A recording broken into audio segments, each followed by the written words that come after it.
नमस्कार दोस्तों आज मैं आपको बताऊंगा कि हिंदी में जो नाम है, महीनों के जो नाम होते हैं, चैत बैसाख जेठ आषाढ़ सावन भादो कुंवार कार्तिक अगहन पूस माह फागुन चैत बैसाख, ये सब वैसे हिंदी में जो पहला महीना होता है वो चैत का होता है। उसी प्रकार से हिंदी का जो पहला महीना होता है दोस्तों वो चैत। कैसे पढ़े, किस देवी देवता के नाम पर ये पढ़े दोस्तों, आज मैं पूरी आपको जानकारी दूंगा।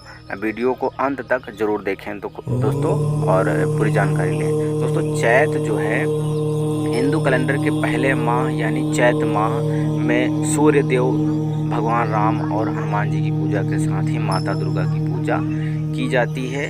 इसी माह में चैत्र नवरात्रि का व्रत भी रखा जाता है, इसीलिए ये जो है इसका नाम चैत्र पड़ा दोस्तों। पहला महीना है, इसी में गेहूँ वगैरह सब कटे जाते हैं दोस्तों। नेक्स्ट हमारा है चैत के बाद में बैसाख आता है। बैसाख माह में भगवान नरसिंह, परशुराम, माँ गंगा, चित्रगुप्त, भगवान पूर्व की पूजा की जाती है। वही माना जाता है कि इसी माह के शुक्ल पक्ष की नवमी को श्री सीता जी ने जन्म लिया था।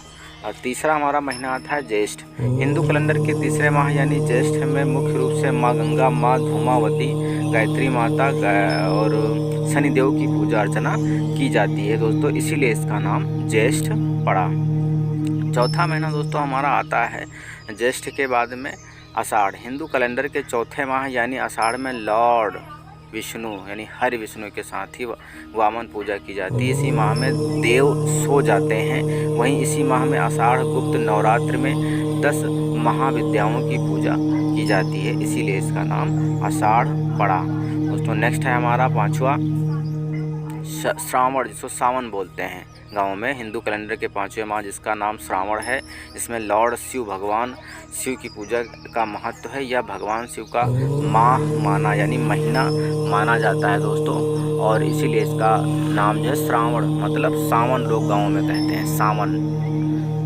नेक्स्ट है हमारा छठा भाद्रपद यानी भादो जिसको बोलते हैं। भाद्रपद में गणेश उत्सव मनाए जाने के कारण कृष्ण जन्माष्टमी भी इसी महीने में मनाई जाती है। मान्यता के अनुसार इसी माह कृष्ण पक्ष की अष्टमी को भगवान कृष्ण का जन्म हुआ था। इस माह गणेश और श्री कृष्ण की पूजा की जाती है। वही इसी माह में श्री राधा की पूजा की होती है, क्योंकि भाद्रपद में ही उन्होंने जन्म लिया था। अश्विन हिंदू कैलेंडर के 7वें माह यानी अश्विन माह देवी और शक्ति की उपासना का माह माना जाता है। और एक और जहाँ इस माह में शारदीय नवरात्रि के व्रत रखे जाते हैं, वहीं इसी माह में श्राद्ध पक्ष रखने के कारण पितृदेव की पूजा भी होती है।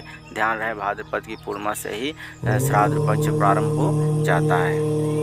आठवां हमारा कार्तिक माह देवी लक्ष्मी और भगवान विष्णु को समर्पित माना गया है। इसी माह भगवान विष्णु के योग निद्रा से जगने का समय होने के साथ ही सीमा दीपावली के दिन महालक्ष्मी की पूजा होती है। वही इस दौरान कुछ राज्यों में इस दौरान माता कालिका की पूजा होती है। इसी माह में धन्वंतरी, देव, कुबेर, यमदेव, चित्रगुप्त, श्री कृष्ण आदि की पूजा भी की जाती है।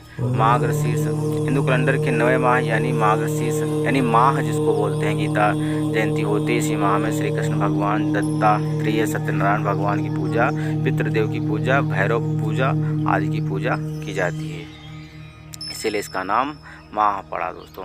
नेक्स्ट है हमारा पौष यानी पूष जिसको बोलते हैं। हिंदू कैलेंडर के 10वें माह यानी पौष माह में भगवान विष्णु और सूर्य की उपासना का विशेष महत्व माना जाता है, इसलिए 10वां महीना जो है पूष, जो गांव में बोलते हैं पूष, पौष नहीं बोलते हैं लेकिन पूष बोलते हैं दोस्तों। ये है आपका 10वां महीना। फिर उसके बाद में जो है 11वां महीना आता है माघ। भगवान श्री कृष्ण विष्णु के साथ ही सूर्यदेव की पूजा माघ माह में होती है। मान्यता है कि इस माह में भगवान माधव की पूजा करने से उपासक को राजसूय यज्ञ का फल प्राप्त होता है। इसी माह में गुप्त नवरात्रि होती है। माता दुर्गा के 10 महापुरुषों अर्थात 10 महाविद्याओं की पूजा की जाती है, इसलिए इसका नाम पड़ा। आखिरी है दोस्तों हिंदू कैलेंडर के आखिरी यानी 12वें माह फागुन में प्रहलाद और नरसिंह भगवान की पूजा के साथ ही शिव जी और कामदेवी की पूजा की जाती है। इसी में माता सीता की पूजा भी होती है, क्योंकि एक अन्य मान्यता अनुसार इसी माह की अष्टमी तिथि में उनका जन्म हुआ था। इस माह में महाशिवरात्रि रहने के अलावा श्री राधा और कृष्ण की पूजा भी होती है दोस्तों। इसी के अनुसार जो है ये पूरे आपके महीने पूरे हुए दोस्तों। अंग्रेजी महीने तो आप जानते होंगे, पढ़े लिखे लोग जो हैं, लेकिन हिंदी में नहीं जानते होंगे। लेकिन दोस्तों इसी से आप हिंदी जान जाएंगे। हिंदी के महीने की बहुत जानकारी भी बहुत ज़रूरी है दोस्तों। इसी प्रकार की जानकारी को प्राप्त करने के लिए चैनल को सब्सक्राइब जरूर कर लें दोस्तों। बहुत बहुत धन्यवाद।